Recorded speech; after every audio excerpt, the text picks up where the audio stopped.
ನಮಸ್ತೆ. ಇವತ್ತು ಹಲಸಿನ ಹಣ್ಣಿಂದ ಇಡ್ಲಿ ಮಾಡೋದನ್ನು ತೋರಿಸ್ತೇನೆ.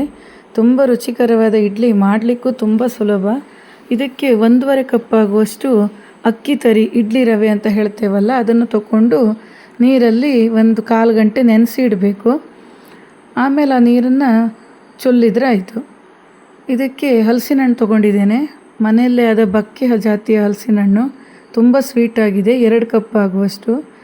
1 ಕಪ್ ಆಗುವಷ್ಟು ತೆಂಗಿನಕಾಯಿ ತುರಿ, ಮತ್ತು ಇದಕ್ಕೆ ಏಲಕ್ಕಿ ಪುಡಿ 1/2 ಚಮಚ, ಬೆಲ್ಲ 1 ಸಣ್ಣ ಕಪ್ ಆಗುವಷ್ಟು, ಉಪ್ಪು 1/4 ಚಮಚ ಆಗುವಷ್ಟು. ಎಲ್ಲದನ್ನು ರುಬ್ಕೊಳ್ಬೇಕು. ರುಬ್ಬುವಾಗ ಸ್ವಲ್ಪ ಹಲಸಿನ ಹಣ್ಣಿನ ಸೋಳೆ ಮತ್ತು ಸ್ವಲ್ಪ ತೆಂಗಿನಕಾಯಿ ತುರಿ, ಸ್ವಲ್ಪ ಬೆಲ್ಲ, ಈ ರೀತಿ ಹಾಕ್ಕೊಂಡು ರುಬ್ಬಿದರೆ ಹಿಟ್ಟು ಕರೆಕ್ಟಾಗಿ ಮಿಕ್ಸ್ ಆಗುತ್ತೆ. ಇದೇ ರೀತಿ ಎಲ್ಲದನ್ನು ರುಬ್ಬಿ ಇಟ್ಕೊಳ್ಬೇಕು. ಇದಕ್ಕೀಗ ನಾವು ಅಕ್ಕಿ ತರಿನ ಕಲಿಸ್ಬೇಕು. ಒಂದು ಅಗಲವಾದ ಪಾತ್ರೆಗೆ ಈ ರುಬ್ಬಿದ ಮಿಶ್ರಣವನ್ನು ಹಾಕ್ಕೊಂಡು ಅದಕ್ಕೆ ಅಕ್ಕಿ ತರಿನ ಕಲಿಸ್ಬೇಕು.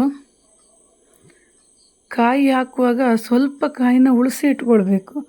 ಹಾಗೆ ಹಿಟ್ಟು ಕಲಿಸುವಾಗ ಹಾಕ್ಕೊಂಡ್ರೆ ಅದು ರುಚಿಯಾಗಿರುತ್ತೆ ಬಾಯಿಗೆ ಮಧ್ಯೆ ಮಧ್ಯೆ ಸಿಕ್ಕುವಾಗ.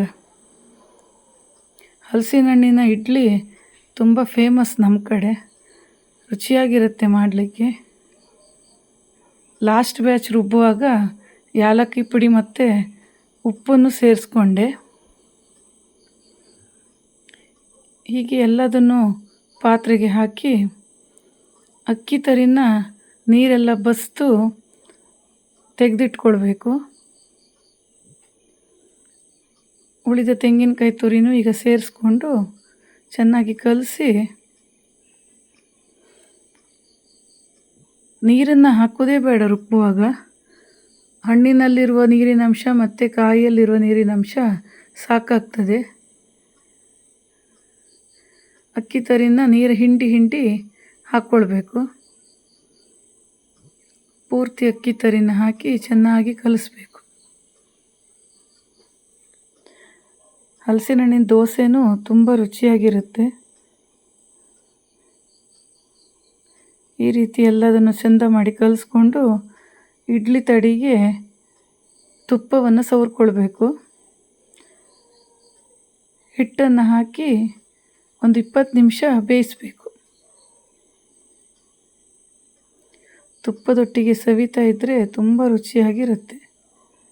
ಈಗ ಹಲಸಿನ ಹಣ್ಣಿನ ಸೀಸನ್. ಈ ಟೈಮಲ್ಲಿ ಅದರ ವಿಧವಾದ ಅಡುಗೆಗಳನ್ನು ಮಾಡಿ ತಿನ್ಬೋದು. ಈ ರೀತಿ ಇಡ್ಲಿ ಅಟ್ಟದಲ್ಲಿ ಬೇಯಿಸ್ಕೊಳ್ಬೇಕು. ಬೆಂದಾಗ ಮನೆ ತುಂಬ ಹಲಸಿನ ಹಣ್ಣಿನ ಇಡ್ಲಿದೇ ಪರಿಮಳ, ಅಷ್ಟು ರುಚಿಯಾಗಿರುತ್ತೆ. ತಿನ್ನುವಾಗ ತುಪ್ಪವನ್ನು ಹಾಕ್ಕೊಂಡು ತಿಂದರೆ ಆಯಿತು. ನನ್ನ ಚಾನಲನ್ನು ಲೈಕ್ ಮಾಡಿ, ಶೇರ್ ಮಾಡಿ, ಸಬ್ಸ್ಕ್ರೈಬ್ ಮಾಡಿ.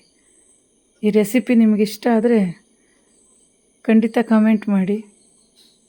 ಮನೆಯಲ್ಲಿ ಖಂಡಿತ ಒಮ್ಮೆ ಟ್ರೈ ಮಾಡಿ ಹೇಗಾಯ್ತಂತ ಹೇಳಿ. ಈ ಇಡ್ಲಿನ ಮಾಡುವಾಗ ಇಂಬ ಜಾತಿ ಹಣ್ಣನ್ನು ಹಾಕ್ಬೋದು.